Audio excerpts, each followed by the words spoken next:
हिंदू पौराणिक कथाओं में कामधेनु दिव्य गाय एक अत्यंत रहस्यमय और पूजनीय प्राणी है। समृद्धि की गाय के नाम से मशहूर कामधेनु को इच्छाओं को पूर्ण करने वाली माना जाता है। वह समृद्धि, पोषण और उर्वरता का प्रतीक है। उसकी कथा पीढ़ियों से सुनाई जाती रही है और भारतीय समाज के नैतिक एवं आध्यात्मिक मूल्यों को आकार देती आई है, जो मानवता और दिव्यता के गहरे संबंध का उदाहरण है। कामधेनु का जन्म बहुत समय पहले देवताओं और ऋषियों के युग में, जब ब्रह्मांड विभिन्न ऊर्जाओं से भरा हुआ था, स्वर्गीय प्राणी, दैत्य और नश्वर आत्माएं एक ही ब्रह्मांडीय व्यवस्था में सहअस्तित्व में थीं। कामधेनु का जन्म इसी पौराणिक समय से जुड़ा है। उसकी उत्पत्ति समुद्र मंथन के दौरान हुई थी, जो प्राचीन भारतीय ग्रंथों में वर्णित एक अद्भुत घटना है। इस महाकाव्य घटना में देवता, देव और असुर, दानव अमृत अर्थात अमरता के अमृत की प्राप्ति के लिए महान समुद्र का मंथन करते हैं। यह प्रक्रिया कठिन और कई संकटों से भरी हुई थी, क्योंकि दोनों प्रतिद्वंद्वी होने के बावजूद अपने उद्देश्य की पूर्ति के लिए अस्थायी रूप से एकजुट हुए थे। समुद्र मंथन से कई दिव्य वस्तुएं निकली। चंद्रमा, चंद्र, लक्ष्मी, धन की देवी, कालकूट, विष और कई अन्य अनमोल रत्नों के बीच कामधेनु, इच्छाओं को पूर्ण करने वाली गाय। कामधेनु अपनी दिव्य आभा और अद्वितीय सुंदरता के साथ समृद्धि और अनंत कृपा का प्रतीक बनकर प्रकट हुई। देवताओं ने उसकी उपस्थिति को जीवन निर्वाह की एक शाश्वत स्रोत के रूप में पहचाना। उसकी उपस्थिति ने देवताओं को मोहित कर दिया और उन्हें उसकी महिमा का बोध हुआ। हालांकि वह देवताओं को भेंट की गई थी, फिर भी कामधेनु महान ऋषि वशिष्ठ के आश्रम में रही, जो सप्तर्षियों में से एक थे। वशिष्ठ के आश्रम में कामधेनु की भूमिका। ऋषि वशिष्ठ के आश्रम में कामधेनु का विशेष स्थान था। उसकी उपस्थिति ने अपार समृद्धि लाई। वशिष्ठ के शिष्यों और आश्रम के सभी निवासियों को सर्वोत्तम दूध, मक्खन और घी प्राप्त होता था। कामधेनु की शक्तियों से वह तुरंत और अनंत मात्रा में कोई भी खाद्य सामग्री उत्पन्न कर सकती थी। वह यह सिद्धांत प्रदर्शित करती थी कि भक्ति और धर्म के शुद्धता से सभी भौतिक आवश्यकताएं स्वतः पूरी हो जाती हैं। वशिष्ठ का आश्रम शांति और ज्ञान का केंद्र बन गया था, जिसका श्रेय इस दिव्य गाय को जाता है।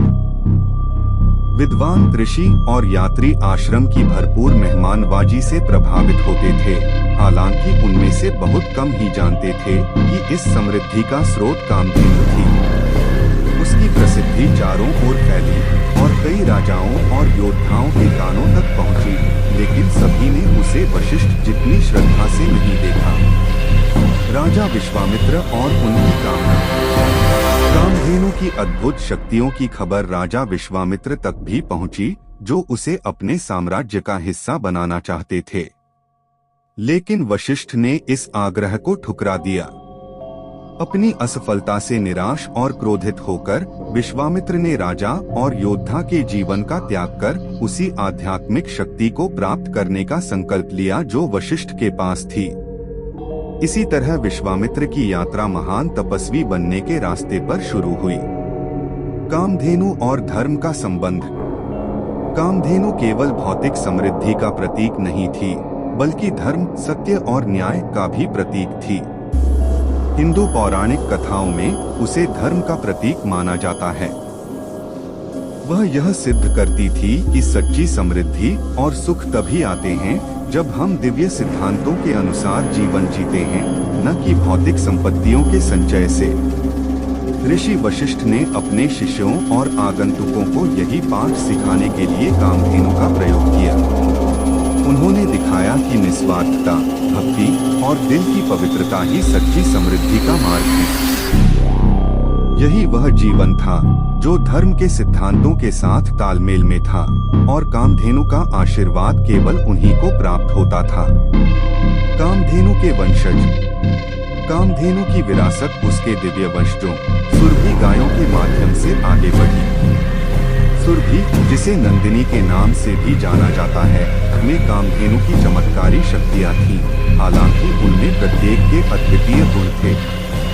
नंदिनी कामधेनु की सबसे प्रसिद्ध पुत्रियों में से एक थी और वह भी ऋषि वशिष्ठ के आश्रम में ही रही।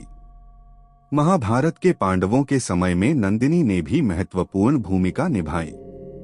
आधुनिक भारत में कामधेनु का महत्व।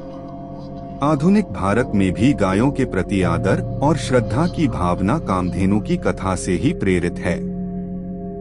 गाय को आज भी पवित्र माना जाता है और कई परिवार गायों की देखभाल को दिव्य मां के रूप में मानते हैं।